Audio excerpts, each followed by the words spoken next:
የታገል ሰይፉ ስራዎች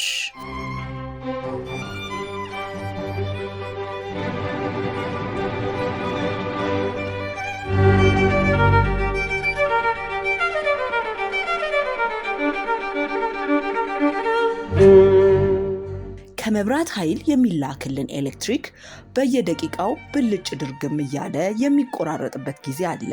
ምክንያቱ ምን ይመስሎታል? ጉደኛው ዮናስ ያብራራልናል።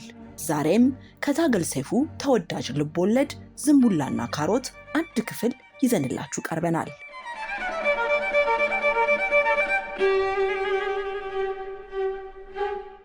አንድ ቀን ነው። ፀሐይ እየሞቀን የባጥ የቆጡን እናወራለን። እነ ዮናስ የተቀባበሉ ቀልድ ሲያወሩ ፈንጠር ብሎ የሚሰማው ብሶት ምን እንደነካው ሳይታወቅ እኔም ቀልድ ላውራ አለ። ቀልዱን ተናግሮ ጨረሰ። አለመሳቃችንን ሲያይ ይህን ቀልድ አቶ ባሌ ቢናገሩት ኖሮ ሁልሽም እንጥልሽ እስኪበጠስ ትስቂ ነበር አለን። እኔ ልቤ ተነካ። የቀሩት ጦሽ ብለው ሳቁ። ምን አሳቃችሁ አለ ብሶት። ሳቁን ቀደም ብሎ የጨረሰ አንድ ሠራተኛም እሳቸው ቢያወሩት ኖሮ እንዴት እንደምንስቅ ስናስብ ሳቃችን አመለጠን አለው። ብሶት ድህነት ባይዘው ኖሮ ከዚህም በላይ ይናገር ነበር። ይህን ያልኩት አለ ምክንያት አይደለም። ከዚህ በፊት ብዙ ገንዘብ ቢኖርህ ምን የምታደርግ ይመስልሃል ብዬ ስጠይቀው ውሸት አቆም ነበር ብሎኛል። በጦር እንጂ በመጦር አላምንም ስላለው ሰው አሰቃቂ ዜና በሰማን በወሩ ዮናስ ቅጥፈቱ አገረሸበት። ወላጆቹን የገደለው ይህ ወጣት ይግባኝ ጠየቀ ብሎ ለአቶ ባሌ ነገራቸው።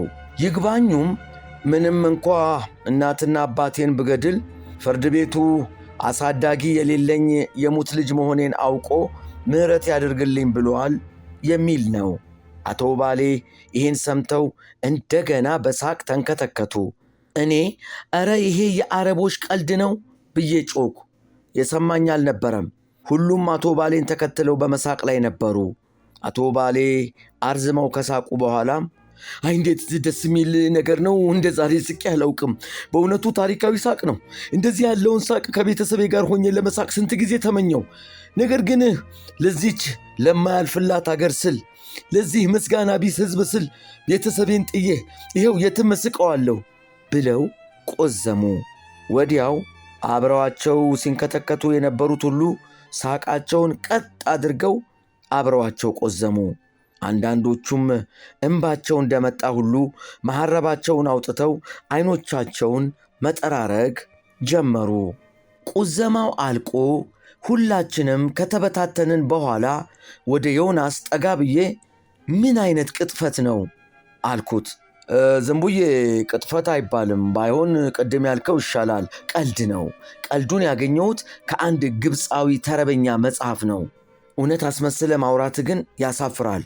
አንተ ፈር፣ እኔ ግን አለቃዬን ለማሳቅ እንደ ጌታችን ግብፅ ድረስ እሰደዳለሁ አለኝ። ዮናስ አለቃውን ብቻ ሳይሆን የቢሮ ጓደኞቹንም ለማዝናናት ሲል የሌለ ነገር ፈጥሮ የማውራት አመል አለው።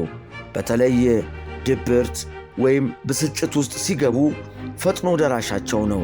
የመስሪያ ቤታችንን ሠራተኞች ከሚያበሳጩት ድርጊቶች አንዱን የሚፈጽመው ደግሞ መብራት ኃይል ነው። ከተማችን ውስጥ በየደቂቃው መብራት እየመጣ የሚሄድበት ጊዜ አለ። ከመምጣቱ ድርግም ይላል፣ ድርግም ከማለቱ ተመልሶ ይመጣል። ከዚህ የተነሳ ኮምፒውተር ላይ ተጥደው የሚውሉት ሠራተኞች ክፉኛ ይበሳጫሉ። ከነሱ መሃል ብስጭት የማያውቀው ይኸው ዮናስ ብቻ ነው። አንድ ቀን ይህን አናዳጅ ብልጭ ድርግም የሚመለከት አንድ ታሪክ ፈጥሮ አወራልን። ብስጭታችሁን አቁሙና በጥሞና አድምጡኝ። በየደቂቃው መብራት ጠፍቶ የሚበራበትና በርቶ የሚጠፋበትን ምክንያት እኔ ያውቃለሁ። ታሪኩ እንደዚህ ነው። በዛሬው ቀን የመብራት ኃይል ሥራ አስኪያጅ ትንሽዬ ልጃቸውን ይዘው ቢሮ ገብተዋል። በአሁኑ ሰዓት ድፍን የመሥሪያ ቤቱ ሠራተኞች ሥራቸውን ትተው የአለቃቸውን ልጅ ለማስደሰት በመጣር ላይ ናቸው። ዕድሜው ከ5 ዓመት የማይበልጠው ይኸው ያለቃቸው ልጅ ታዲያ በጣም ቀዥቃዣ ነው። እጁ አያርፍም። አባቱ መስሪያ ቤት ሲመጣ ካልታጣ መጫወቻ እሱን የሚያስደስተው ትላልቆቹን የከተማችንን ቆጣሪዎች መነካካት ነው። አሁን የሚነካካው ቆጣሪ ደግሞ የዚህን አካባቢ ብርሃንና ጨለማ ይወስናል። ቀዥቃዣው ያለቃ ልጅ ቆጣሪውን እንደፈለገው እያጠፋ እያበራ ይጫወታል። ቶሎ ቶሎ ቆጣሪውን ጠቅ ጠቅ እያደረገ ሲጫወት የኛ ኤሌክትሪክም ቶሎ ቶሎ ሄድ መጣ ይላል። በትረካው ከመመሰጥ የተነሳ የሚያወራው እውነት መስሎኝ እንዴ ተው የሚለው ሰራተኛ የለም እንዴ ስል ጮኩ። የአለቃን ልጅ ማን ተው ይለዋል ብለህ ነው ዝንቡላው? አባቶቻችንስ የሹም ዶሮ እሺ አይባልም ይሉ የለ? አባቱስ ቢሆኑ ለምን ዝም ይላሉ? እሳቸውማ ተው አንተ ልጅ እጅ ይረፍ ማለታቸው አይቀርም። ነገር ግን ሰራተኞቹ ይከለክሏቸዋል። ውይ ምን አረገ? ልጅ እኮ ነው፣ ምኑን ያውቀዋል? ተውት ይጫወት እንጂ ይሏቸዋል። ይኸው ተውት ይጫወት ተብሎ የተተወ ያለቃ ልጅ ነው እንግዲህ እንዲህ የሚጫወትብን።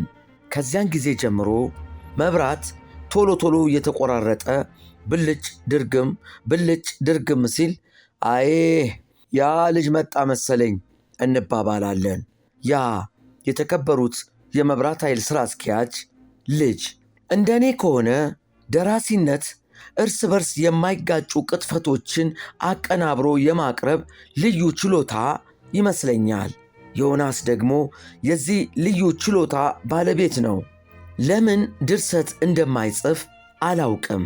ስጠይቀው አይ ዝንቡ የደራሲነት ተሰጥኦ ቢኖረኝማ ኖሮ ሀገሬ ስንት ጭንቅ ላይ ሆና ሳለ እርጎ ስለምትታለብ ላም በሚጽፉ ደራሲዎቻችን መበሳጨቴን አቁሜ ብዕሬን አነሳ ነበር። አትጠራጠር፣ ብዕሬን አንስቼ በዜጎች ነፃነት ማጣት ላይ በነፃነት ስለሚውለበለቡ ባንዲራዎች እጽፍ ነበር አለኝ።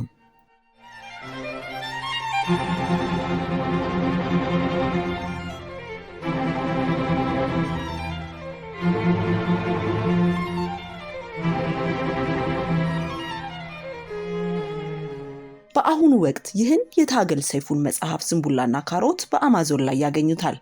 በሚቀጥለው ፕሮግራማችን ከዝንቡላና ካሮት ሌላ ክፍል ቀንጭበን እናቀርብላችኋለን። ሁሌ እንዲያገኙን ሰብስክራይብ ያድርጉን። የታገል ሰይፉ ስራዎች በታገል ሰይፉ ኦፊሻል ዩቲዩብ